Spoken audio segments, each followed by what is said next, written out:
से यमदूत उस जीवात्मा को यमलोक ले जाते हैं।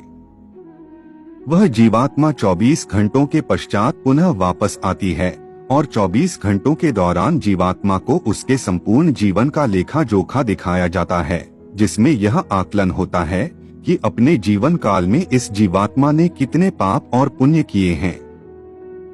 इसके पश्चात आत्मा को फिर उसी घर में लाया जाता है जहां उसने अपने शरीर का त्याग किया था, और 13 दिन तक वह जीवात्मा वही अपने परिवार के बीच रहती है।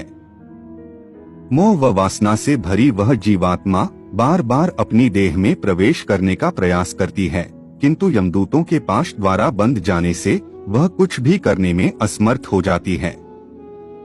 वह अपने परिवार, रिश्तेदार व मित्रों को उसकी मृत्यु का शोक मनाते देखती है। वह उन्हें चुप कराने का प्रयास भी करती है, परंतु उसकी उपस्थिति का ज्ञान किसी को नहीं होता। फिर वह अपने सामने स्वयं के मृत शरीर को देखती है और भूख प्यास से जोर जोर से विलाप करते हुए रोने लगती है। इसके साथ साथ गरुड़ पुराण में यह भी बताया गया है कि मनुष्य पुण्य कर्म तो करता है, परंतु उसके पुण्यों की संख्या उसके द्वारा किए गए पापों से कम होती है, अर्थात मनुष्य पुण्यों की अपेक्षा पाप अधिक करता है। इसके समाधान स्वरूप मृत्यु के पश्चात पिंड दान करना आवश्यक बताया गया है। 10 दिनों तक जीवात्मा के उद्देश्य से पुत्रगण पिंडदान देते हैं।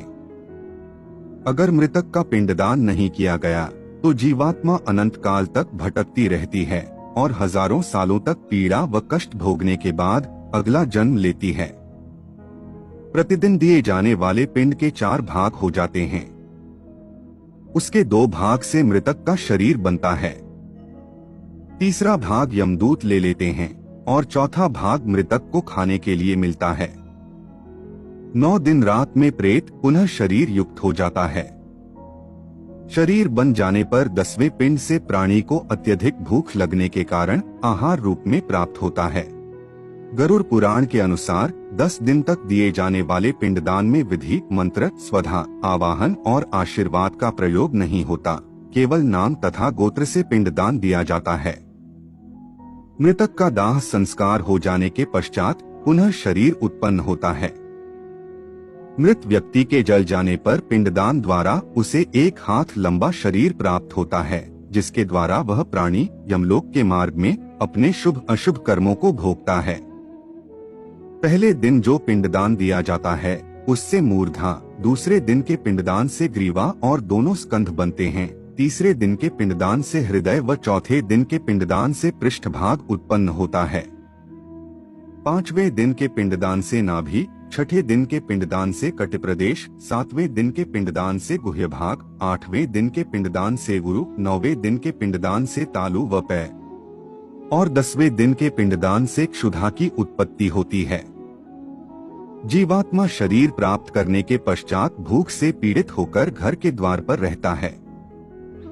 10वें दिन जो पिंडदान होता है उसमें मृतक का प्रिय भोजन बनाकर देना चाहिए, क्योंकि शरीर निर्माण हो जाने पर मृतक को अत्यधिक भूख लगती है। प्रिय भोज्य पदार्थ के अतिरिक्त अन्य किसी भोजन का पिंड दान देने से उसकी भूख दूर नहीं होती। 11वें और 12वें दिन प्रेत भोजन करता है।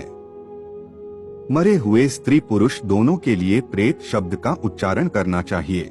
उन दिनों दीप, अन्न, जल, वस्त्र जो कुछ भी दिया जाता है उसको प्रेत शब्द के द्वारा देना चाहिए, क्योंकि वह मृतक के लिए आनंददायक होता है। 13वें दिन पिंडज शरीर धारण करके भूख प्यास से पीड़ित वह प्रेत यमदूतों के द्वारा महापथ पर लाया जाता है और यहाँ से इसकी यमलोक की यात्रा आरंभ होती है।